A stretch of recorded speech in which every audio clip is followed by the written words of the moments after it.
Sachez que si vous n'avez pas encore visionné le tutoriel basique, il est disponible sur la chaîne YouTube de Monday. Donc si vous n'avez pas encore une notion très claire des fonctionnalités de base, il peut être intéressant de le visionner. Très bien, donc aujourd'hui, je vais vous présenter des fonctionnalités plus avancées sur différents tableaux que j'ai créés sur mon compte Monday. Donc tout d'abord, rendons-nous sur mon compte. Ok, donc vous connaissez déjà toutes les notions de base. C'est ce que je considère en tout cas aujourd'hui. Je vais simplement vous rappeler ce qu'il se passe dans mon panneau de gauche, juste ici. Vous avez la section favoris qui est juste ici, qui apparaît à partir du moment où vous avez considéré un de vos tableaux comme favori. Vous pouvez y créer des dossiers sans aucun problème.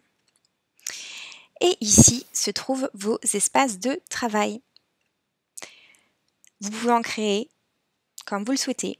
Sachez aussi qu'en version entreprise, il y a des degrés de permission qui peuvent être appliqués à chacun des espaces de travail. C'est donc très intéressant. Si vous souhaitez plus d'informations sur le sujet, n'hésitez pas à nous contacter. Très bien. Je vais retourner dans mes favoris où se trouvent les tableaux sur lesquels je veux travailler avec vous aujourd'hui. Ok, donc dans ce scénario, je dirige une agence immobilière qui aide les expatriés français à New York à trouver leur chez eux. Je vais vous décrire l'idée globale de mon tableau. J'ai créé deux groupes, comme vous le voyez, un groupe avec les biens qui sont actuellement en visite et un groupe avec les dossiers qui ont été envoyés. Donc, chaque élément représente un bien. Le nom du bien est dans la première colonne. Très important pour moi de suivre la date donc à laquelle a été mise le bien sur le marché. J'ai une référence interne. J'ai utilisé une colonne justement de référence qui est native à Monday pour avoir ces références générées par le système. J'ai utilisé cette colonne de menu déroulant pour y mettre toutes les caractéristiques liées à mes biens. Alors ça peut être simplement décrire s'il s'agit d'un appartement, d'une maison, mais aussi savoir si c'est proche des transports, s'il y a un parking, etc. Plusieurs possibilités à ce niveau-là.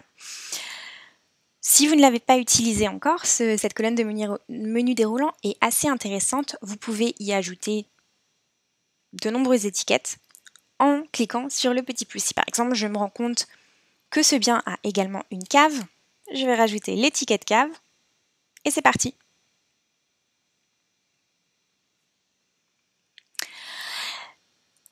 Ces descriptions vont me permettre justement d'utiliser des filtres un peu avancés. Je vais vous montrer juste ici, donc les filtres. Si typiquement j'ai un de mes clients qui vient me voir en me disant « Je souhaite un appartement qui est absolument un réceptionniste », je pourrais cliquer ici et j'aurai le filtre de tous ces appartements-là. Si j'estime que cette recherche est très fréquente et que d'autres clients seraient intéressés, je pourrais créer une nouvelle vue en cliquant juste ici.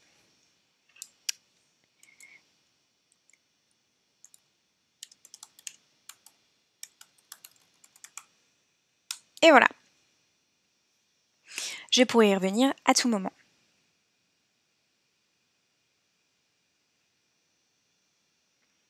Super. On va retourner à la vue par défaut qui se trouve juste ici. Ok, continuez. Donc maintenant, notez que j'ai un agent immobilier qui travaille dans un quartier de New York. J'ai 3 agents en tout, mais un agent par quartier. Nous travaillons sur 3 quartiers différents. On travaille sur Manhattan, Brooklyn et Queens. Ce que je souhaite faire ici, c'est automatiser mon tableau au mieux. Typiquement, je pense qu'il serait intéressant de créer une automation qui assignera automatiquement un agent en fonction du quartier sélectionné. Donc je vais vous montrer les automatisations que j'ai créées sur ce tableau.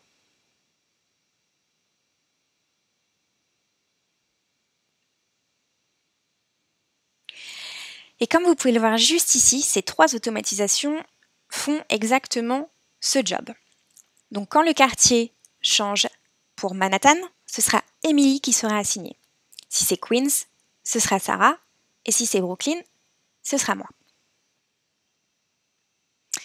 Et je vais vous montrer immédiatement ce que ça donne sur cet élément qui n'a pas encore été sélectionné. Donc, Fort Greene, c'est à Brooklyn. Je vais donc sélectionner Brooklyn ici. On va attendre quelques secondes. Et comme vous le voyez, cet élément me sera directement assigné. Je vais le passer en visite également. Hop. Super. Donc évidemment, le lieu est crucial pour moi. J'ai donc déjà renseigné le quartier, ce qui est une notion un peu générale. Mais pour ceux qui sont familiers de Brooklyn, par exemple, c'est un quartier qui est extrêmement grand. Donc je vais entrer les adresses précises également. Donc typiquement, celui-ci est basé au 200 Carlton Avenue. Et vous voyez que cette colonne de lieu est reliée directement à Google Maps et vous permettra d'en savoir un peu plus. Bien sûr, l'adresse vous sera proposée quand vous commencez à la taper. Mais en plus, vous avez la possibilité de créer une nouvelle vue juste ici, encore une fois.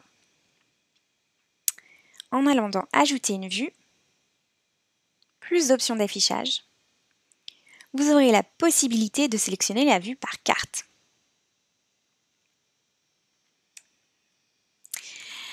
Comme vous le voyez, vous allez avoir la possibilité de zoomer et d'avoir une meilleure idée du lieu de chacun de vos biens. Si je vois que celui-ci correspond à la location qu'un de mes clients cherche, par exemple, je peux cliquer et voir si ça correspond aussi à la surface qu'il désire. Si j'ai des visites programmées, c'est assez pratique de pouvoir voir quels sont les autres appartements ou maisons dans les environs afin que je puisse programmer d'autres visites en même temps. Très bien, on va retourner à la vue principale du tableau. Donc, autre information extrêmement importante pour le futur locataire, évidemment, connaître le nombre de chambres, connaître le nombre de salles de bain et le coût du loyer. C'est quand même crucial également.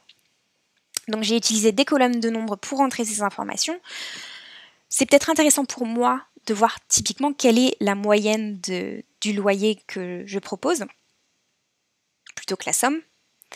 Donc, je peux bien sûr personnaliser l'information en bas. Une information qui est très importante pour moi en tant qu'agence immobilière, c'est la commission qui va nous revenir, parce que c'est comme ça que je peux payer mes employés. J'ai donc utilisé une colonne de frais, donc je vais entrer les frais qui ont soit été négociés avec le propriétaire, soit des frais qui s'appliquent automatiquement à certains quartiers, ou un mix des deux. J'ai donc créé cette colonne que j'ai personnalisée avec, que j'ai rajouté un petit pourcentage directement pour que ce soit clair. Et ce que j'aimerais faire, c'est connaître vraiment précisément le montant qui me reviendra après la transaction, après la signature du bail. Et pour ce faire, je vais créer une colonne de formules. Je vais donc cliquer ici, Ajoute colonne, et je vais taper formule dans la barre de recherche en haut. Parfait. Avant de rentrer la formule, je vais la décaler un petit peu plus près. Je vais changer le titre en commission. Et la formule que je vais appliquer ici, ce sera frais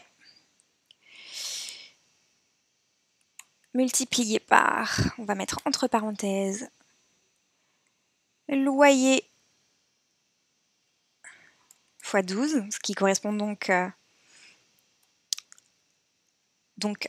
les frais sont basés sur le montant annuel du loyer. Et je vais fermer ma parenthèse et on est bon normalement. Effectivement, là je verrai la commission qui me reviendra. Je vais le personnaliser un petit peu pour qu'on voit directement la somme, ce qui est plus simple pour moi. Ok, parfait. Ce qui est intéressant, là vous le voyez, c'est en dollars. Ce qui est intéressant, c'est aussi pour les locataires, les futurs locataires, de voir combien eux paieront de leur poche. Et certaines personnes, vu que je m'occupe de Français qui arrivent à New York, vont payer en euros. Je vais donc créer une autre colonne de formules.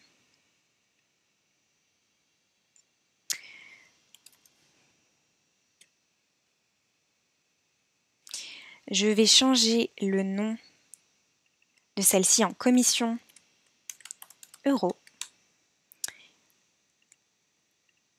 On rajoute un petit S.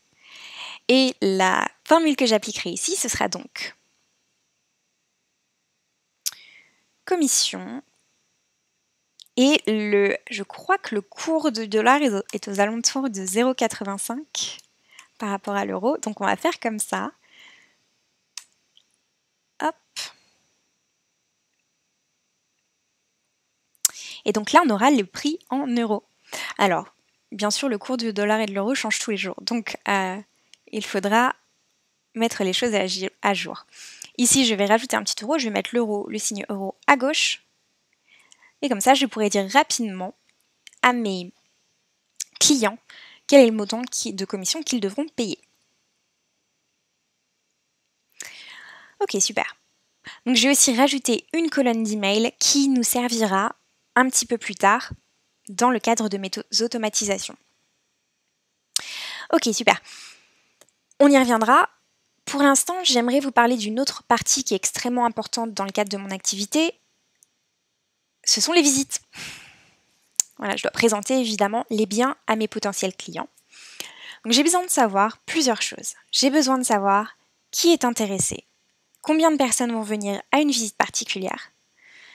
Et j'ai aussi envie de savoir d'où mes clients viennent. J'ai besoin de savoir s'ils sont déjà localisés à New York, s'ils viennent de Paris, s'ils viennent d'ailleurs.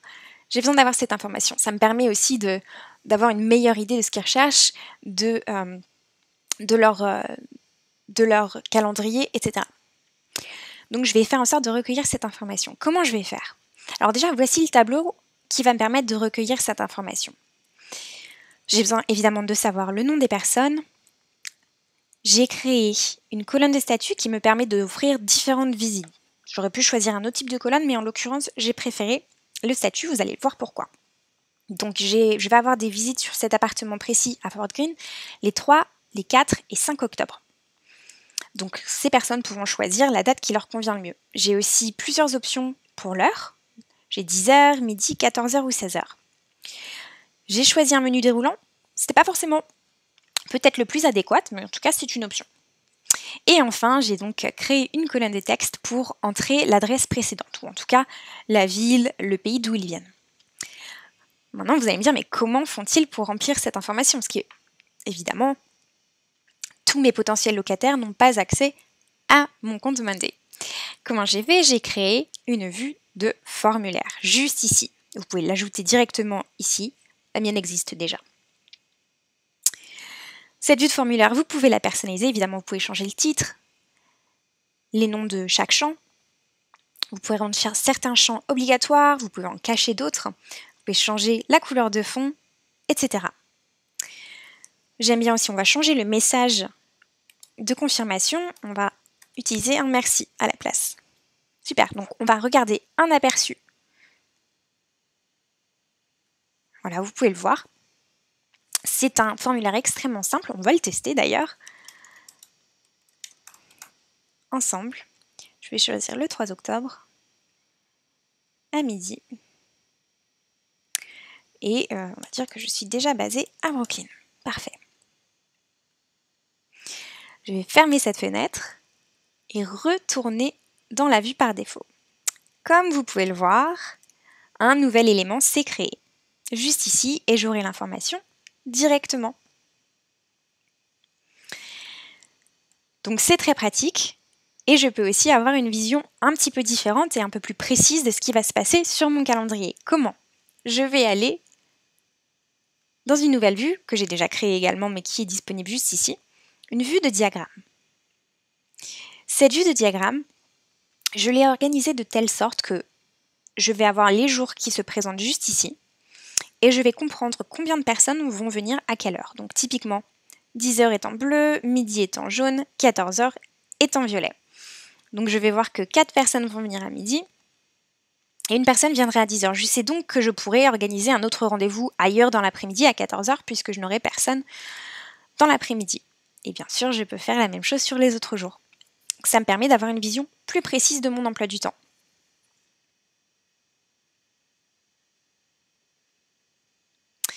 Ok, donc avant de vous montrer mon dernier tableau, je souhaiterais vous montrer une intégration Gmail que j'ai créée et évoquée un petit peu plus tôt, que j'ai mise en place sur mon premier tableau. Cette automatisation, elle me permet de communiquer avec les personnes intéressées par un bien. Donc on va retourner sur mon tableau et je vais vous montrer ce que j'ai mis en place.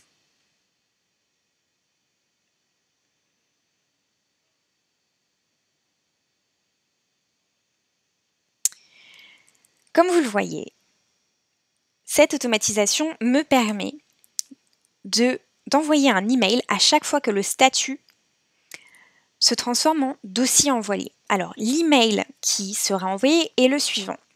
Suivi dossier, et j'ai inséré un champ personnalisé. Ce champ personnalisé, c'est le nom de l'appartement qui est le nom de l'élément sur le tableau.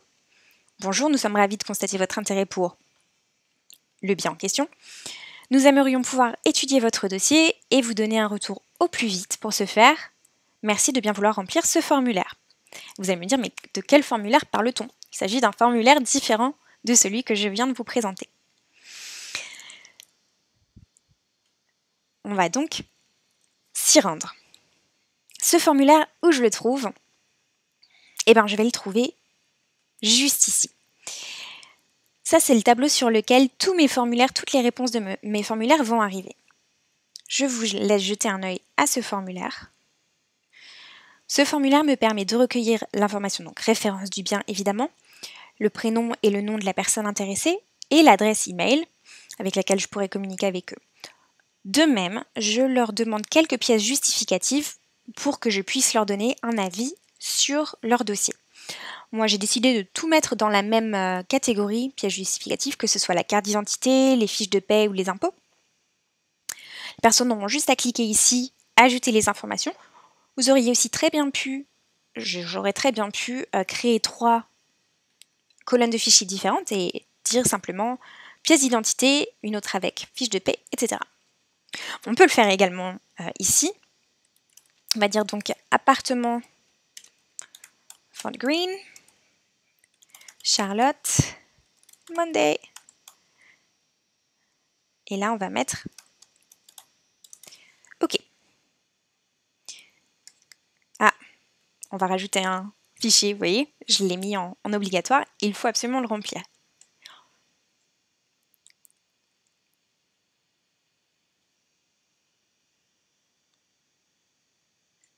C'est parti, on envoie. Parfait. Et comme vous le voyez d'ailleurs, j'ai mis une petite automatisation qui me permet d'être au courant à chaque fois que un nouvel élément apparaît sur mon tableau. D'ailleurs, je l'ai basé en anglais, mais j'aurais très bien pu le faire en français, aucun problème. Je retourne sur ma vue par défaut et comme vous pouvez le voir, cela s'est affiché juste ici. Donc j'ai ma pièce complémentaire, etc. Donc, quand cette information arrive sur le tableau, je serai donc avertie et je pourrai consulter le dossier tranquillement. Donc ça peut être les pièces complémentaires, ça peut être, vous pouvez aussi, si vous êtes basé aux États-Unis, mettre ce qu'on appelle le numéro SSN qui vous permet d'avoir des informations sur la santé financière de la personne, par exemple. Donc quand les vérifications sont faites, vous pouvez simplement dire OK, si la caution est payée, vous le renseignez également. Donc voilà. J'attire votre attention sur la possibilité de voir tous les fichiers en une fois. C'est une vue qui est aussi disponible sur Monday juste ici. La vue fichier.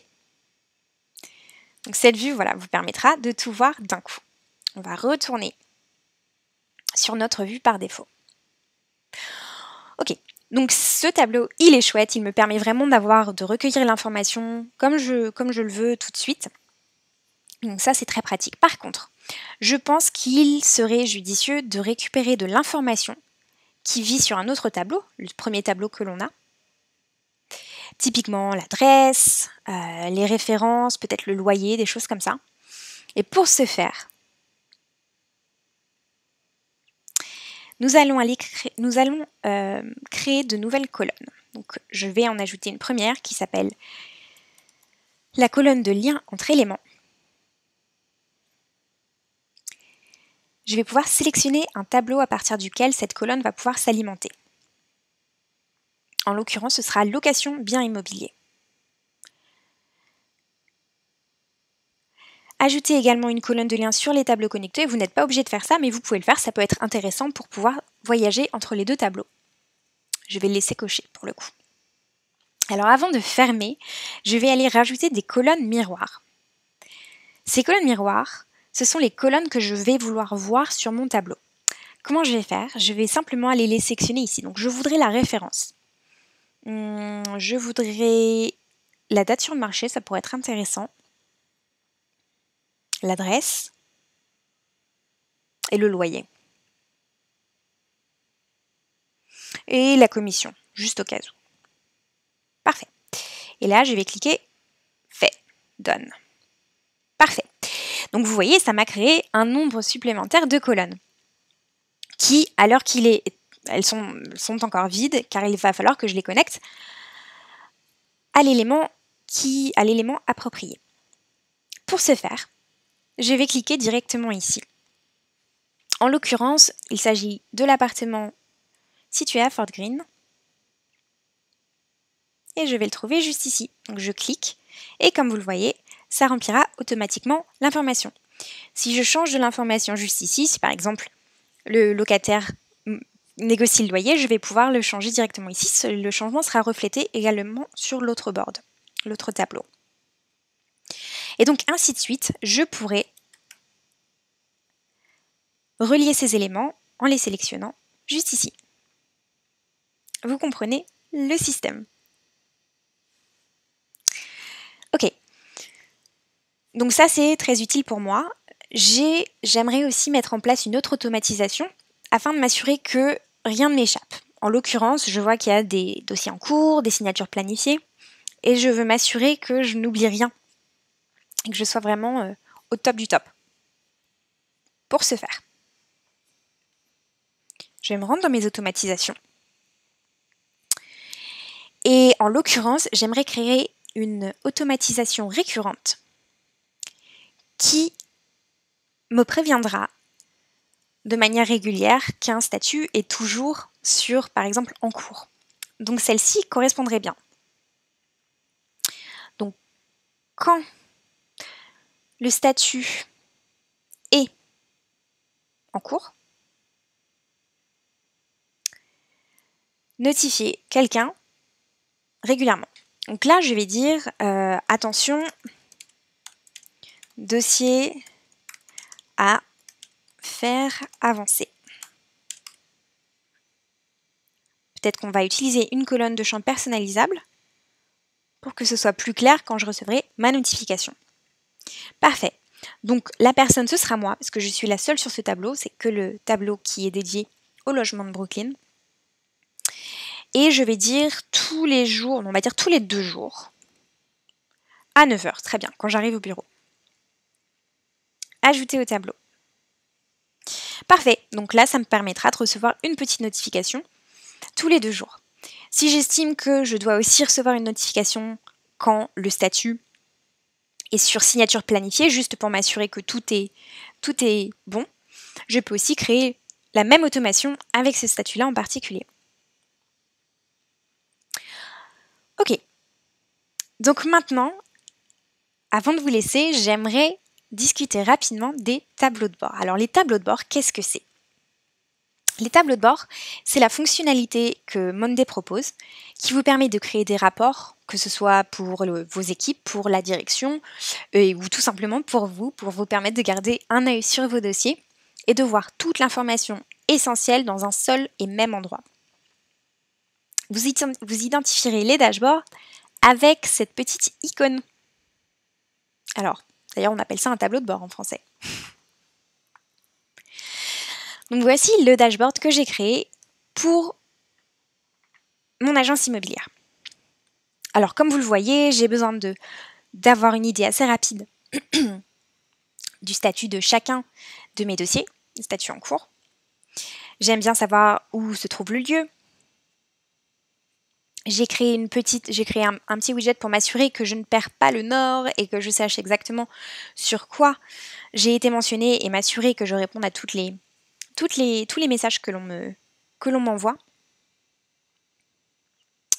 J'ai également créé un widget de nombre pour garder un œil sur le loyer moyen de mes biens. Je trouve ça assez intéressant.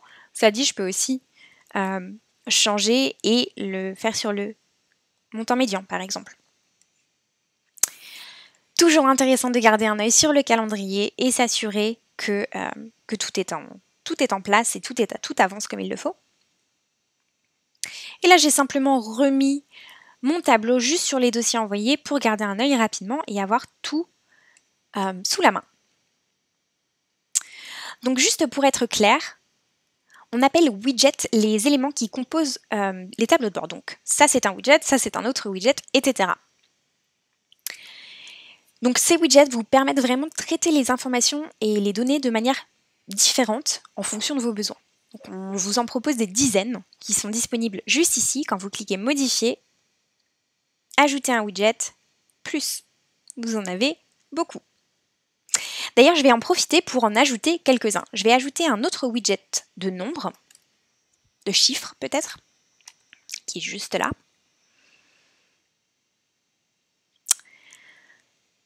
Et je vais l'utiliser pour avoir par exemple mes commissions.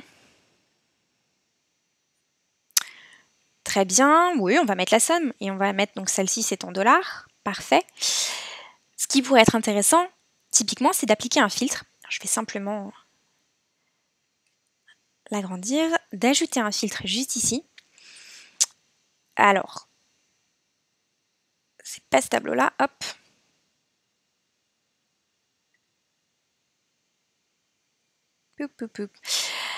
Sur celui-ci, parfait. Je vais ajouter un filtre en disant que je ne veux que les appartements situés par exemple à Brooklyn ou par exemple que les dossiers en cours ou en visite, etc. Donc c'est à moi de voir ce qui est important pour moi. Par exemple, si je ne veux voir que les commissions de Brooklyn, ça me permet aussi de faire par exemple des comparaisons entre les différents quartiers. Ça peut être assez intéressant. Donc voilà. Je pourrais imaginer aussi faire un filtre sur les dates. Ok, super. Un autre widget que j'aimerais ajouter juste ici, c'est un widget qui est un peu plus récent qui s'appelle le widget de charge de travail. Ce widget, alors on va aller choisir le tableau qui nous convient. Pas celui-ci, ce sera juste celui-là. Donc ce tableau va me permettre de voir la charge de travail de chacun de mes agents en fonction des éléments qui leur sont assignés. J'ai la possibilité de changer l'effort et la capacité et de l'ajuster. Ça peut être simplement le nombre d'éléments ou ça peut être lié à une colonne en particulier qui aurait par exemple un nombre d'heures travaillées. En l'occurrence, compter les éléments, c'est ce qu'il me faut. Voilà, donc ça, classement par agent, ça me paraît tout à fait approprié. Je clique sur fait et je pourrais voir donc en fonction du nombre d'appartements, de biens donc assignés à chacune, je pourrais voir ce qui se passe. C'est assez intéressant, je vois que je suis un petit peu plus chargée que Sarah par exemple, donc je me dis que ça vaudrait peut-être le coup de dire à Sarah d'aller faire un peu plus de prospection dans le Queens, puisqu'à Brooklyn on a déjà pas mal de biens. Super! Donc ça vous fait déjà un aperçu rapide et intéressant des fonctionnalités avancées. On en a beaucoup d'autres. Nous avons notamment des dizaines d'intégrations disponibles sur nos tableaux. Vous les trouverez juste ici, là où nous avons créé et revu l'intégration pour Gmail. On en a beaucoup, donc fouillez, n'hésitez surtout pas à essayer. Nous avons aussi des dizaines d'autres colonnes. On a aussi des apps qui vous permettent de créer de nouvelles vues. C'est assez récent sur Monday, c'est juste ici. Je vous conseille aussi de les essayer, c'est vraiment très intéressant. D'autres points de vue, traitez vos données différemment, etc. Voilà, donc j'espère que cette présentation vous aura aidé et vous aura plu. Si vous avez des questions, n'hésitez absolument pas à nous contacter 24 heures sur 24 et 7 jours sur 7 à support@monday.com. À bientôt!